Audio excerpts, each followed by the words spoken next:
मानचित्र का अध्ययन भूगोल के लिए प्राणवायु जैसा है। ज्योग्राफी के 70% प्रश्न मानचित्र का अध्ययन करके किए जा सकते हैं। आईएएस, पीसीएस, एनडीए, सीडीएस या कोई अन्य एग्जाम हो, मानचित्र से हर वर्ष ढेरों प्रश्न पूछे जाते हैं। मानचित्र का अध्ययन करके आप अंतरराष्ट्रीय संबंधों के बारे में भी अच्छी तरह से एनालिसिस कर सकते हैं। इस बात को ध्यान में रखते हुए हम आज से एक मैप की नई सीरीज प्रारंभ करने जा रहे हैं। मैप में हम सबसे पहले आपको पढ़ाएंगे वर्ल्ड मैप, बिल्कुल नई तरीके से। वर्ल्ड मैप की शुरुआत करेंगे हम एक अति महत्वपूर्ण सी रूट के द्वारा, जहां से हर वर्ष मिलियंस या बिलियंस डॉलर का व्यापार होता है। तो चलिए, नमस्कार दोस्तों, this is Raj Rana, GS faculty of geography RJ. पढ़ो ऐसा कि पढ़ा सकें। अगर आप मेरे चैनल पर बिल्कुल नए हो तो मेरे चैनल को सब्सक्राइब जरूर कर लें, साथ ही इसके बेल आइकन को दबाएं ताकि हमारे सारे नोटिफिकेशन यानी हमारे वीडियो के सारे नोटिफिकेशन आप पर पहुंच जाएं। साथ ही आप हमारे चैनल को लाइक करना बिल्कुल न भूलें। अगर इस चैनल में, इस वीडियो में दी गई जानकारी अगर आपको अच्छी लगती है तो आप इस वीडियो को अपने दोस्तों तक जरूर पहुंचाएं, इसे ज़्यादा से ज़्यादा शेयर करें। तो चलिए, हम सी रूट पर चलते हैं। ये सबसे महत्वपूर्ण सी रूट है। हम यहाँ पर केवल सी रूट नहीं पढ़ाएंगे, सी रूट के साथ साथ आपको संबंधित देशों के बारे में भी बता देंगे। तो आप सी रूट पढ़ते हुए उसका आनंद भी लीजिए और साथ साथ आप अपने एग्जाम की तैयारी भी कर सकते हैं। और आप इससे ये भी पता कर सकते हैं कि कौन सा देश सी रूट पर पड़ेगा, कौन सा देश नहीं पड़ेगा। साथ ही हम यहाँ पर जलसंधियों का उल्लेख भी करेंगे, सागरों का भी उल्लेख करेंगे और उन सागरों का, जिन सागरों से होकर हम विभिन्न देशों तक पहुँच सकते हैं। तो चलिए, सी रूट का जो हम प्रारंभ करेंगे वो करेंगे हम वॉशिंगटन डीसी से। आपको पता है कि वॉशिंगटन डीसी यूनाइटेड स्टेट की कैपिटल है। यूनाइटेड स्टेट नॉर्थ अमेरिका का दूसरा सबसे बड़ा देश है और विश्व का सबसे बड़ा शक्तिशाली देश भी का तमगा भी इसी को प्राप्त है। चलिए, वॉशिंगटन डीसी से हम चलते हैं और सी रूट की तरफ चलते हैं। सी रूट के लिए मैंने इसलिए यहाँ पर एक आपको जहाज दिखाना चाहता हूँ। इस जहाज में, ये मान लो कंटेनर का जहाज है और यहाँ से बहुत सारा माल पूरे देशों में पहुंचाया जाता है। बेटा याद रखें सभी कि माल को भेजने के लिए हमारे पास मुख्य रूप से 3 रूट होते हैं। अगर या तो हम समुद्री मार्गों से अपने सामान को या अपने गुड्स को एक स्थान से दूसरे स्थान तक पहुंचा सकते हैं, या हम हवाई रूट से पहुंचा सकते हैं, और या हमारे पास एक रूट है उसको कहते हैं स्थल रूट। याद रखें, सभी देश स्थल खंडों से एक दूसरे से नहीं जुड़े हुए हैं, इसलिए हम जो रोड बनाकर सभी जगह गुड्स की सप्लाई नहीं कर सकते। दूसरा, हवाई जहाज से जो रूट है उससे हम पूरे सामान को पहुंचा सकते हैं, लेकिन उसकी कॉस्ट इतनी ज़्यादा होती है कि हमारा जो माल है उसकी प्राइस हमारे वहन मूल्य से भी ज़्यादा पड़ जाती है और इतने महंगे सामान को अन्य देशों पे हम नहीं बेच सकते, ना ही उसे खपत कर सकते हैं। इस कारण सी रूट विश्व का सबसे सस्ता रूट है और हम उसी रूट पर चलते हैं। और यही जो रूट मैं आज आपको बताऊंगा, यह पूरे विश्व में मिलियंस बिलियंस की का व्यापार करता है। तो चलिए, रूट की तरफ चलते हैं। यहाँ पर है आपका वॉशिंगटन डीसी। मैंने आपको बता दिया है, वॉशिंगटन डीसी से हम चलेंगे ईस्ट की ओर। सबसे पहले हमारा मंजिल होगी स्पेन, तो हम स्पेन चलेंगे, स्पेन और मोरक्को के पास चलेंगे। तो चलिए, हम यहाँ से शुरुआत करते हैं। तो अब हम यहाँ से चलते जाएंगे। आप लेजर जो बीम है उसको आप इस पर देख सकते हैं। तो यहाँ से हम चल रहे हैं और आ गए हैं अपने अटलांटिक ओशियन में। तो सर्वप्रथम हम चलेंगे ईस्ट की तरफ, तो पहले अटलांटिक ओशियन आएगा। अटलांटिक ओशियन को आप देख सकते हैं, ये पूरा अटलांटिक ओशियन है। यह विश्व का दूसरा सबसे बड़ा महासागर है, क्योंकि आपको पता है कि प्रथम महासागर प्रशांत ओशियन है।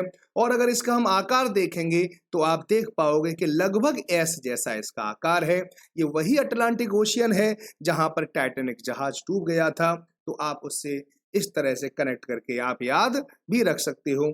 अटलांटिक ओशियन जैसे ही क्रॉस होगा, लगभग 3300 माइल्स के बाद में यहाँ पर हम लगभग स्पेन के पास आएंगे।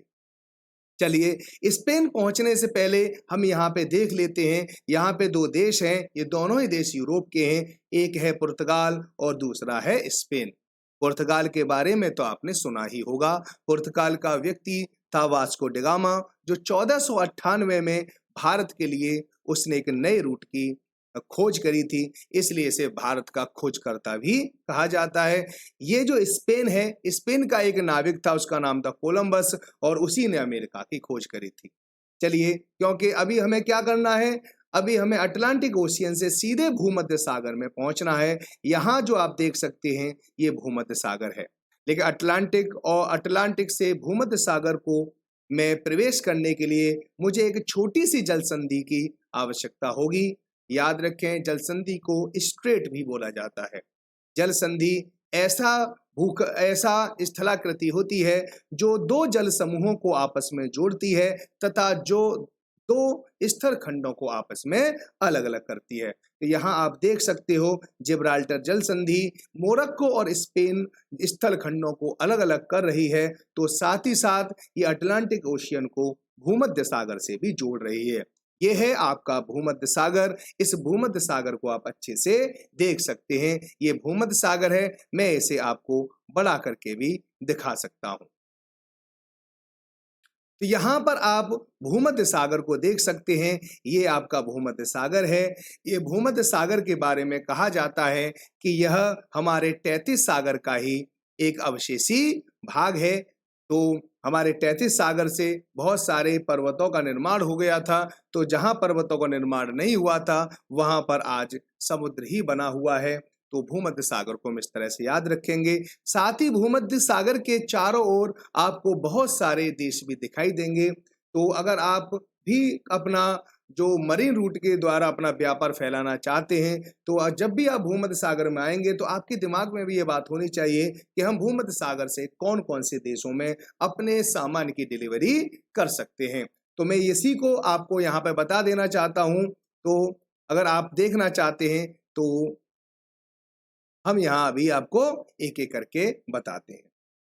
चलिए, तो ये भूमध्य सागर है। तो यहाँ पर सबसे पहले हम उन देशों की बात करेंगे जो अफ्रीका के हैं, और अफ्रीका के वो देश जो भूमध्य सागर के साथ अपनी सीमा का निर्माण करते हैं।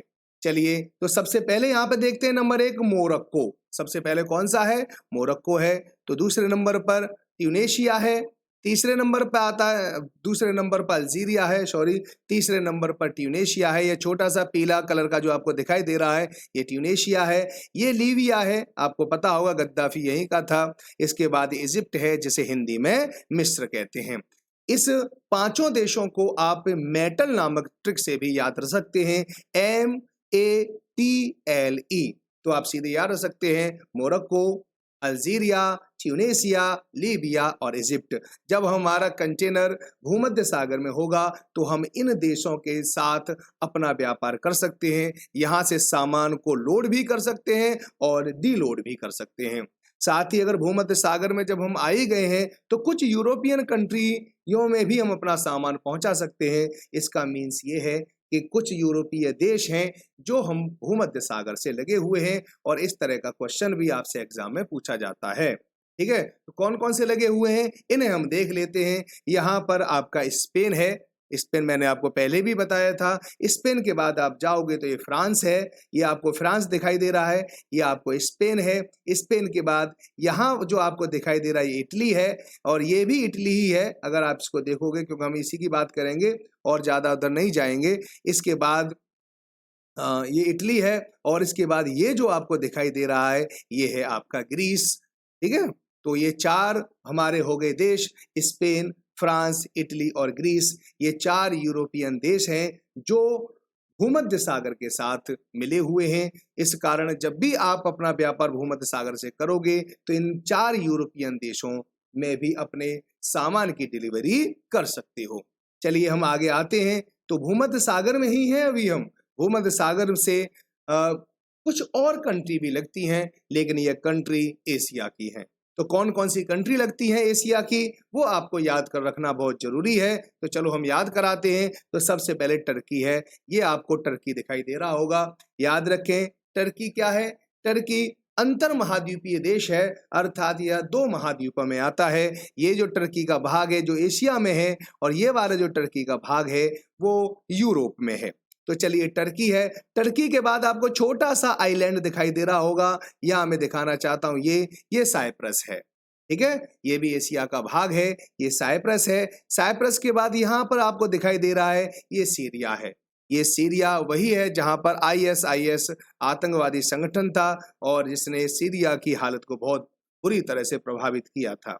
इससे अगर हम दक्षिण की ओर आएंगे तो सीरिया से लगता है लेबनान, एक देश है छोटा सा लेबनान है, और लेबनान से लगता है आपका इजराइल। इस तरह से देखेंगे तो कुछ कंट्री एशिया की हैं जो भूमध्य सागर से जुड़ी हुई हैं। इस तरह से हम ये जान पाए कि भूमध्य सागर से 3 महाद्वीप आपस में लगे हुए हैं। एक है हमारा अफ्रीका, दूसरा है यूरोप और तीसरा है एशिया। अब हम क्या करते हैं कि भूमध्य सागर से बाहर निकलने की कोशिश करते हैं। तो भूमध्य सागर से हम बाहर निकलेंगे तो थोड़ी दूर पर ही है रेड सी, इसको आप रेड सी को देख सकते हैं। ये रेड सी है जो आपको स्क्रीन पर दिखाई दे रहा है। लेकिन हमें भूमध्य सागर से रेड सी जाना पड़ेगा, तो वहां जाने के लिए हमें एक रास्ता चुनना पड़ेगा। वो जगह है, उस जगह का नाम है सुएज कैनाल। याद रखें सुएज कैनाल का जो शुरुआत है वो 1869 से हुई थी। 1869 से यहाँ से एक रास्ता समुद्री मार्ग बन गया था। पहले यहाँ समुद्री मार्ग नहीं था, यहाँ पर स्थल मार्ग था। ठीक है, इतनी चीज आपको समझ में आई होगी। सुएज कैनाल के प्रारंभ में पोर्ट सईद है और सुएज कैनाल जहाँ खत्म होती है वहाँ पोर्ट तौफीक है। एक बात याद ये भी रखना कि सुएज कैनाल की जो लंबाई है वो लगभग 193 किलोमीटर है। चलिए तो हम सुएज कैनाल के द्वारा भूमध्य सागर से रेड सी में प्रवेश कर जाते हैं। तो आप अब रेड सी में आ चुके हो। ये रेड सी है, इसको आप रेड सी को देख सकते हो।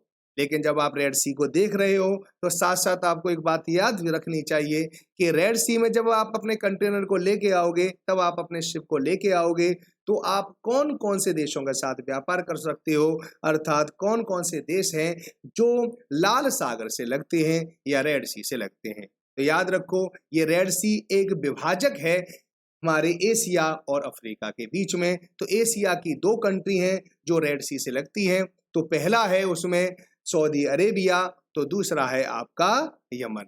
और अगर आप अफ्रीका की बात करें तो अफ्रीका का इजिप्ट है। उसके बाद हम ये अफ्रीका के इजिप्ट, जिसे हम मिस्र भी कहते हैं। इसके बाद ये सूडान है। इसके बाद आपको यहाँ पे छोटा सा दिखाई दे रहा होगा ये इरिट्रिया है, ठीक है। इसके बाद ये इथोपिया है, यानी इजिप्ट है, सूडान है, इरिट्रिया और इथोपिया अफ्रीका की 4 ऐसी कंट्री हैं जो रेड सी के साथ अपनी सीमा साझा करती हैं, या इनकी जो तटीय रेखा वो रेड सी के साथ अपनी सीमा साझा करती है। चलिए हम यहाँ से थोड़ा सा बाहर निकलने की कोशिश करते हैं, लेकिन बाहर निकलने से पहले हमें यहाँ पर एक नैरो रास्ता दिखाई देगा, ठीक है। जो नैरो रास्ता है ये रास्ता लाल सागर को अदन की खाड़ी से जोड़ता है। यहाँ पर अगर आप देख सकते हैं ये अदन की खाड़ी है, जस्ट यमन के नीचे है। तो लाल सागर से अदन की खाड़ी तक जाने के लिए हमें एक नैरो रास्ता अपनाना पड़ेगा।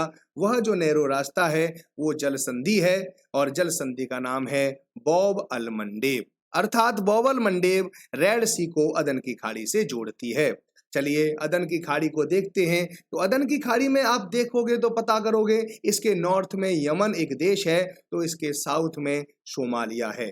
इसके नॉर्थ में यमन और साउथ में सोमालिया है। साथ ही आपको याद रखना है ये जो सोमालिया जो देश है जो आपको मैं यहाँ पे दिखाना चाह रहा हूँ, ये सोमालिया समुद्री डाकुओं के लिए मशहूर है। यहाँ से जब भी कंटेनर निकलते हैं तो बहुत बार यहाँ के समुद्री लुटेरे, समुद्री डाकू या इन जहाज़ों पर हमला कर देते हैं, जहाज का किडनैप कर लेते हैं और संबंधित देशों को रैंसम देने के लिए मजबूर कर देते हैं। चलिए अदन की खाड़ी का जो आगे मुंह खुलेगा वो खुलेगा आपका अरब सागर में। तो अब आप अरब सागर में आ चुके हो। इसको अरेबियन ओशियन भी कहते हैं। अरेबियन ओशियन इंडियन ओशियन का ही पार्ट है। अरब पेनिनसुला, अरब प्रायद्वीप के कारण इसको अरब सागर कहते हैं। अगर आप अरब सागर में हो तो आप अरब सागर से संबंधित देशों के बारे में भी जान सकते हो कि जब अगर अगर आप अरब सागर में हो तो आपका व्यापार ओमान के साथ हो सकता है। ओमान के साथ अलावा पाकिस्तान के भी साथ आप व्यापार कर सकते हो।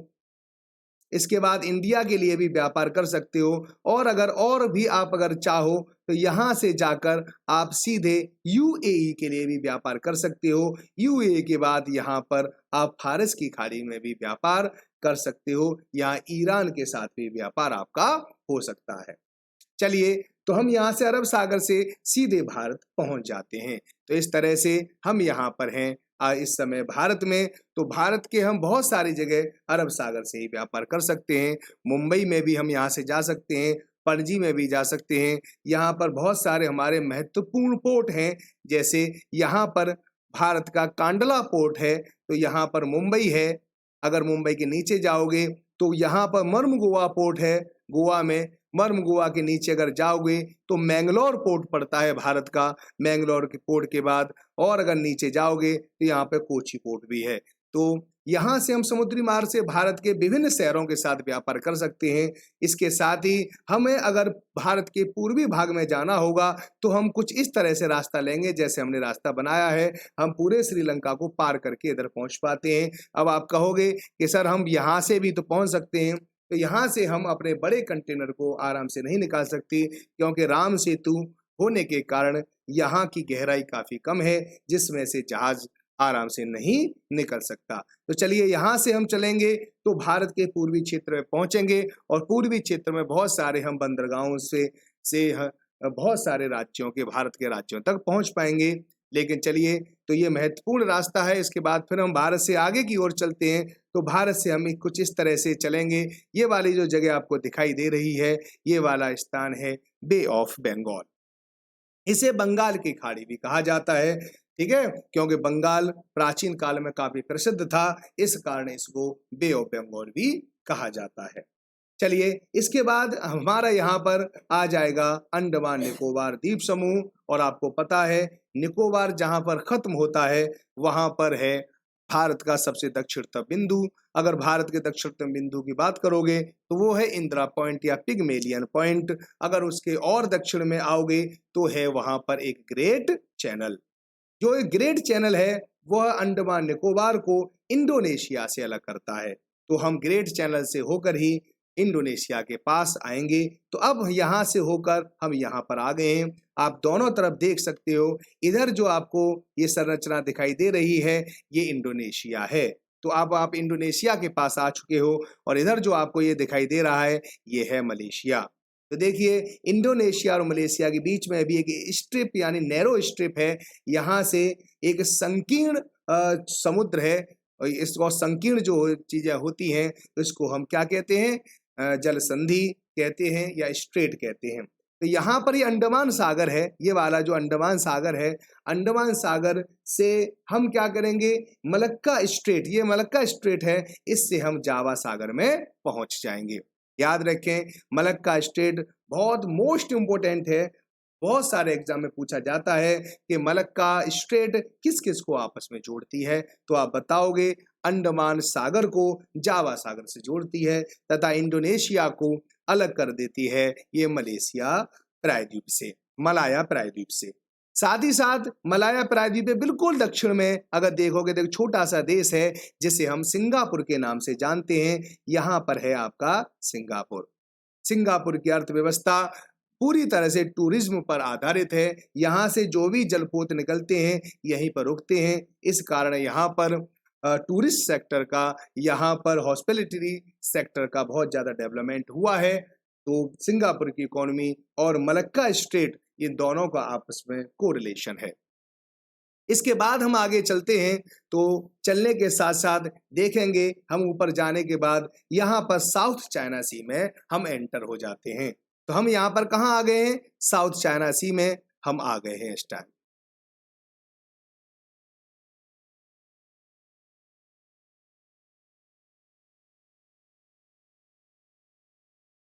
एक सेकंड, हम यहाँ पर थोड़ा सा इसको बड़ा कर लेते हैं इधर समझाने के लिए।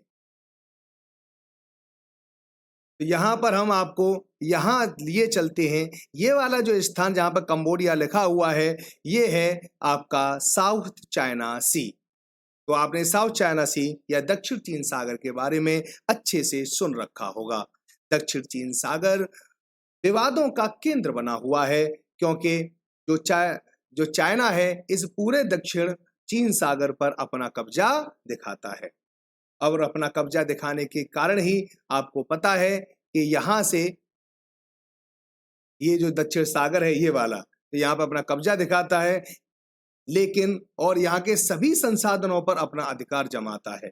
लेकिन दक्षिण चीन सागर से अन्य देश भी सीमा का निर्माण करते हैं। जैसे यहाँ पर ऑरेंज कलर से आपको दिखाई दे रहा है, ये वियतनाम है।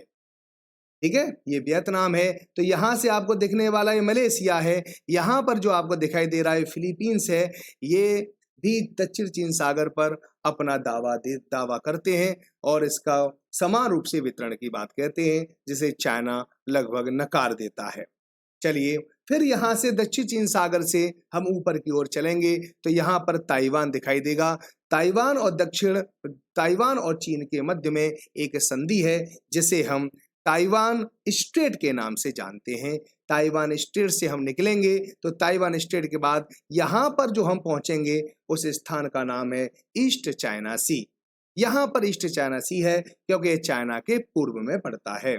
ईस्ट चाइना सी अगर हम देखेंगे तो जापान, इधर ये आपको जापान दिखाई दे रहा है, जापान और चाइना के बीच में है। इसे आप अच्छी तरह से समझ सकते हैं। ठीक है, चलिए इसके बाद अगर आपको जाना है तो मैं थोड़ा इसको मिटा दे रहा हूं समझाने के लिए। यहाँ पे बहुत सारी चीजें बन गई हैं, तो हम यहाँ से मिटा दे रहे हैं अभी। चलिए तो हम दोबारा से आपको यही समझाते हैं जहाँ से हम थे। यहाँ पर हम आ गए थे, ये ताइवान स्ट्रेट थी। यहाँ पर ये जो था वो ईस्ट चाइना सी था। ईस्ट चाइना सी जापान और चाइना, ये जापान है ये चाइना है, इन दोनों के बीच में पड़ता है। चलिए यहाँ से हम यहाँ भी जा सकते हैं। यहाँ पर पड़ता है पीला सागर या येलो सागर। अगर हम येलो सागर में जाएंगे तो देखेंगे येलो सागर नॉर्थ कोरिया, साउथ कोरिया और चाइना से घिरा हुआ है। तो नॉर्थ कोरिया के बारे में आप जानते होंगे, किम जोंग यहाँ पर तानाशाह है। साउथ कोरिया के बारे में भी आपको पता होगा।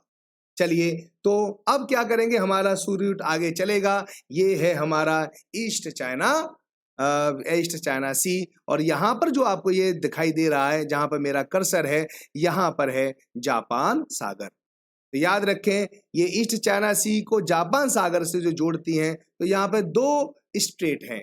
या तो आप कोरिया स्ट्रेट से भी निकल सकते हो या आप सुसीमा जल संधि से होकर निकल सकते हो। तो याद रखना, चाहे कोरियन स्ट्रेट आ जाए या सुसीमा स्ट्रेट आ जाए, ये दो सागरों को आपस में जोड़ती है। ये जापान सागर है और यहाँ पर आप देखोगे तो यहाँ पर पूर्वी चीन सागर है। चलिए यहाँ से अब हम अगर उत्तर की ओर चलते हैं तो यहाँ पर हमारी उत्तर पे रास्ता है। तो यहाँ पे भी एक नैरो स्ट्रिप आती है, जलसंधि आती है। इस जलसंधि का नाम है टेटर या तातर जलसंधि। ये तातर जलसंधि क्या होता है कि जब हम जापान सागर से ओखोटस्क सागर, ये ओखोटस्क सागर जैसे आप देख सकते हो, ओखोटस्क सागर में जाते हैं तो यहाँ पर एक जलसंधि पड़ती है और उसी का नाम है टाटर जलसंधि। साथ ही साथ जरूरी नहीं कि आप इधर से निकलो, आप ऐसे भी रास्ता अपना सकते हो। तो जब हम यहाँ से, ये जो स्थान आपको दिखाई देगा, ये जापान सागर से इधर भी आप निकल सकते हो। ये जो आपको द्वीप दिखाई दे रहा है ये सखालीन है, ये यहाँ पर जापान का द्वीप है। इन दोनों के बीच में एक जलसंधि है, उस जलसंधि का नाम है ला पेरोस स्ट्रेट। इसका नाम क्या है? ला पेरोस स्ट्रेट। तो ला पेरोस स्ट्रेट में अगर हम देखेंगे तो यहाँ पर जापान सागर है, तो इधर प्रशांत महासागर प्रारंभ हो जाता है। तो यहाँ से हम खुले हुए प्रशांत महासागर में पहुंच जाते हैं। अभी हमारा रास्ता प्रशांत महासागर तक हुआ है, अभी हम थोड़ा सा और आगे चलेंगे। देखिए तो यहाँ से अब हम देख सकते हैं इस वाले रास्ते को। ये जो रास्ता आपको दिखाई दे रहा है प्रशांत महासागर के बाद, यहाँ पर आप लेजर पॉइंट को देख सकते हो। यहाँ से ये जो रास्ता है यहाँ पर बेरिंग स्ट्रेट है। बेरिंग स्ट्रेट मतलब बेरिंग जलसंधि। ये बेरिंग जलसंधि रसिया को यूएसए से अलग करती है, या हम ये भी बोल सकते हैं कि ये एशिया को नॉर्थ अमेरिका से अलग करती है। इसको जैसे ही हम पार करेंगे, पार करने के बाद आ जाएंगे हम आर्कटिक ओशियन में। ये आर्कटिक ओशियन का रूट है। याद रखें, आर्कटिक ओशियन में हमेशा बर्फ जमी रहती है, इस कारण यह समुद्री मार्ग बहुत ज़्यादा प्रयोग में नहीं लाया जाता है। और जिनके पास बहुत अच्छे जहाज हैं, जो आइस ब्रेकर जहाज हैं, वही यहाँ से गुजर सकते हैं। लेकिन ग्लोबल वार्मिंग की वजह से तापमान बढ़ रहा है, जिसकी वजह से आर्कटिक ओशियन पर जमी हुई बर्फ भी पिघल रही है। और अगर ये बर्फ पिघली तो एक नया रूट आ जाएगा, जिसे हम आर्कटिक ओशियन कहेंगे। इससे कुछ नुकसान भी होंगे तो कुछ फायदे भी होंगे। चलिए, इसके बाद हम इस रूट से होते हुए, आर्कटिक ओशियन से होते हुए यहाँ पर भी व्यापार कर सकते हैं। यहाँ देखोगे तो ये नॉर्वे सागर है, और नॉर्वे सागर के पास आपको 3 देश दिखाई देंगे। एक नॉर्वे है, एक स्वीडन है और एक फिनलैंड है। आपको पता है, जब भी कोई सूची जारी होती है उनमें ये देश टॉप पर रहते हैं। ठीक है, तो आप इन 3 देशों के बारे में याद रखें। जो नॉर्वे है उसे तो मध्य रात्रि का देश भी कहा जाता है, क्योंकि ग्रीष्म ऋतु में यहाँ रात के 12 बजे भी सूर्य निकलता है। इसके बाद यहाँ पर आ जाएंगे हम, तो ये वाली जगह जो आपको दिखाई दे रही है, अब हमारा यहाँ पर हम पहुँच गए हैं। तो ये उत्तरी सागर है, जिसे हम नॉर्थ सी भी कहते हैं। तो नॉर्थ सी में अब हम पहुंच गए हैं। यहाँ नॉर्थ सी में देखोगे तो यहाँ पर आपको कुछ देश दिखाई देंगे। एक आपको जर्मनी दिखाई देगा, यहाँ पर जर्मनी के साथ साथ यहाँ पर आपको यूनाइटेड किंगडम भी दिखाई देगा।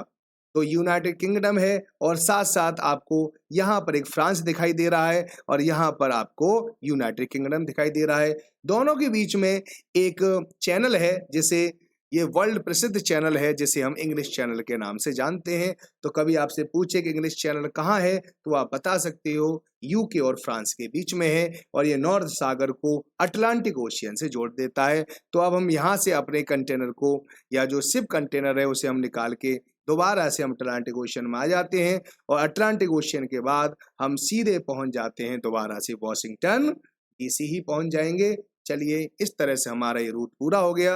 अगर आपको ये हमारे लेक्चर अच्छा लगा तो आप इस वीडियो को अपने दोस्तों के साथ शेयर करना बिल्कुल ना भूलें, और बहुत जल्दी हम एक नए टॉपिक के साथ फिर दोबारा आपके साथ सामने आएंगे। तब तक के लिए धन्यवाद।